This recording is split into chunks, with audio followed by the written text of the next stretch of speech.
Okay, so another question then is, do colleges really discriminate against Asian Americans? Well, let's take a look at the evidence against for and against that. Okay, so first of all, as far as Harvard goes, one of the things that these cases are alleging is that Harvard uses what's called a personality rating, right? Which I know, for having been a Harvard interviewer for several years, that there is a category in the interview where like we were asked to rate people or candidates based on their personality, and there's certain things that they're looking for specifically, right? Now, of course, anything personality wise, that's a hard thing to judge because there's a lot of inherent subjectivity there, right? It's not like a test score. It's not like your grades, your GPA, where it's a number, right? So it becomes a lot more difficult for us to determine that, right? So based on the research of one of the prosecution's experts, right, Duke's professor RC Diacono, right, is that Asian American students have been consistently rated by the admissions officers lower, right? Mind you, this is not the interviewer rating or the recommendation letters. So just in-house, Harvard's admissions officers have been rating them lower than other races, okay?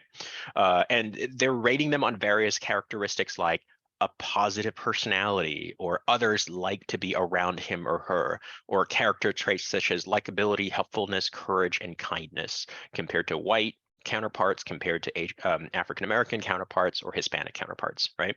So of course, this is in contrast though with alumni interviewers that actually do rate Asian students pretty well. Okay, so this is actually the rating scale that Harvard uses for, at least for the interviewers, but it might give you a little bit of a glimpse in terms of kind of why this might be a little bit worrying, right?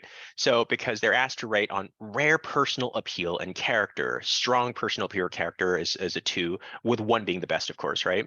So you could even be rated as like a 5, distinctly poor impression, or 6 is pretty bad, worrisome personal qualities.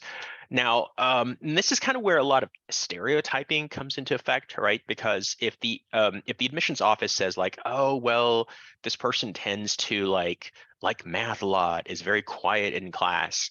Unfortunately, they bring in their own sort of personal biases into that, where they think like, oh, if he's quiet, he won't participate a lot in classroom discussion. Therefore, I don't know if I can rate him having a strong personal appeal. Okay, I mean, fair or not, that's kind of like what they assume. And unfortunately, then if you don't conform to this idea of what they're looking for, it becomes harder and harder, right? So generally speaking, then, if you want to sort of defy the stereotypes that they have, then you want to be able to demonstrate some of these qualities that they're looking for here, such as openness to new ideas, contribution to college life, and showing that you have the characteristics to be a good roommate, right? So you want to show evidence through your activities and your essays of being someone who's very engaging, someone who can speak, and meet with other people freely, someone who can contribute to the college community, right? So that's definitely some of the things that you want to be able to emphasize in your application, right? So yeah, so this is definitely one of the main evidence, because one of the things that SFFA is alleging in the case is that Asian Americans have consistently scored lowest. I think, let me show you, well, I'll get to it, but there's a slide that basically shows relative to these other ethnicities that Asian Americans have been consistently rated lower, right? So the Office of Institutional Research, this is Harvard's own sort of like data and in-house statistics research, actually did some modeling of what their incoming classes would look like if Harvard were to change their current model to only prioritize certain factors. And what was really, really shocking here is that if Harvard were to only use academic factors like grades and test scores, the percentage of Asian students would jump from, at that time, they had about 18% Asian students all the way up to 43%. Okay, so additionally, when Asian students outperformed white applicants in just about every metric, they consistently scored lower on that personality factor that I told you about. Okay, so this is the actual data that the OIR came up with. So they have here the first column where they have academics only. You would have 43% Asian American. There would only be less than 1% African American, and only about 2.5% Hispanic American, right? So whites would be at about 38%. if you added a legacy factor, which of course is the preference for people who are children of alumni, and if you add athletic recruiting into the mix, that actually has a big drop off for Asian Americans, right? So it drops up about 12% once you add that factor into it. Then whites go up, which does kind of make sense because, yeah, I mean, like Harvard has had alumni, back in the 40s, 50s, 60s, for instance, Harvard tended to still be a fairly white campus. So most of the legacy cases are still predominantly white. It wasn't really until maybe like the 80s or 90s that like these Ivies started to kind of like really diversify in terms of other ethnic groups. So it makes sense that legacy status or keeping legacy status would actually preferentially favor white applicants. Now, if you added things like extracurricular activities and this personal rating, it's another drop for Asian students where you see it going down from about 31.5% down to about 26%. Now, if you actually added race as a plus factor, which is what they do now, this would model a closer model what the actual rate was back in 2013 when they did this study. Okay, so as you can see, this is actually really kind of, in a way, disturbing that, these factors sort of really work against Asian Americans, right? So especially when you factor in things like legacy status, when you add that whole personal rating in there. So what could have been, if you're looking at it purely from a lens of like academics, 43% is down to about 18%. Now, of course, ever since the initial cases were filed against Harvard, it's actually increased. So I think this is more of their response to like make sure that they couldn't be criticized. So the current Asian population right now at Harvard is probably about 26%, right? So over the last, I don't know, decade or so, they've been, consistently raising that up. Okay, so this is what I was telling you about earlier, how in pretty much every single metric, Asians rated higher than white students, except for the personal rating, where it's actually a really big difference, and it was like across the board difference, right? And so you can actually, if you go on YouTube or if you go online, you can actually listen to some of the Supreme Court questions, right? When they were doing like oral hearings of like some of the experts that the defense was bringing up. So a lot of the justices were asking questions like, what's the deal with this personal rating? So there's a lot of deflection going on. They're saying like, oh, that's only one thing. It doesn't really represent everything. But like, it's still a little bit kind of worrisome that they even have this rating in the first place, and that's also adversely affecting Asian American applicants this much. Okay. All right. So part of this, there are a lot of other reasons that go into this as well.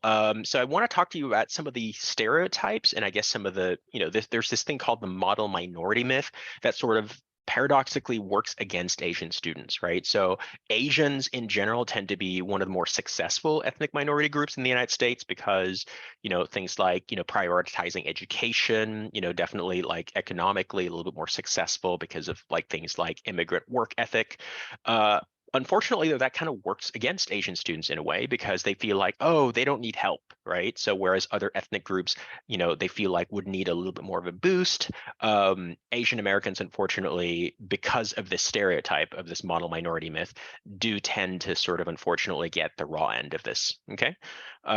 So admissions officers, by the way, are also predominantly white, right? So, and there's not actually a ton of Asian American admissions officers based on like what I've seen over the years.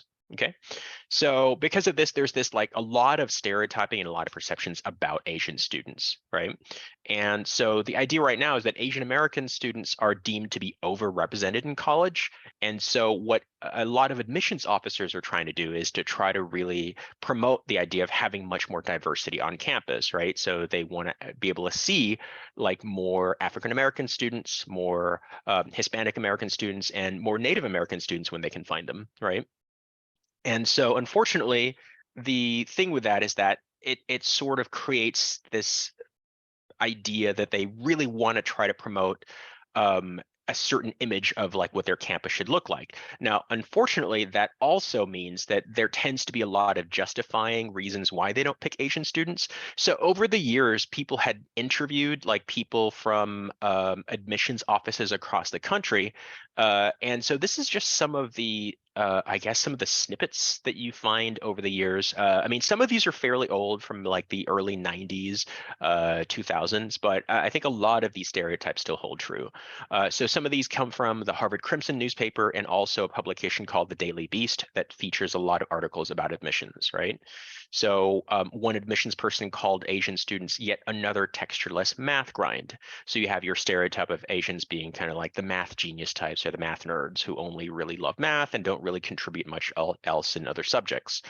There's the stereotype that Asians are very good students, but don't provide the kind of intellectual environment that colleges are looking for. So this is your stereotypical like, oh, she's a very quiet Asian student, doesn't really contribute much to the classroom discussions, right? So, I mean, there are some students that do fall into that, but like I know a lot of Asian students who really defy that stereotype. So just be aware that these stereotypes do exist, right? Okay, I had a student with a near perfect SAT score and straight A's. I cut him. Boring was the only justification I needed, and he was out. So yeah, unfortunately, a lot of admissions people, like behind the closed doors, they're looking for things like, oh, would this person be an interesting classmate or roommate? Would they add to the dynamic of the university? And unfortunately, they, from what they read on paper and what they see from recommendation letters, if they don't feel like a person adds that quality, then it sort of knocks them down a peg or two in terms of what they want to consider, right? So fair or not, that's definitely kind of like a thing in a lot of admissions offices, right? So some 70% of the kids who applied are qualified, and we have space for 1 in 10. So if you come off as another Asian math genius with no personality, then it's going to be tough for you. And this last one, he's quiet and of course wants to be a doctor. Okay, so yeah, I mean, there is, you could see in totality here, a composite of this, that many admissions people do have certain kind of like preconceptions, right? And part of it's like societal preconceptions too. This is not just something where we point our finger to admissions people and say like, hey, what's going on? Why you guys only have these things? There are a lot of people in society that do tend to have these stereotypes of Asian students or just Asians in general, right?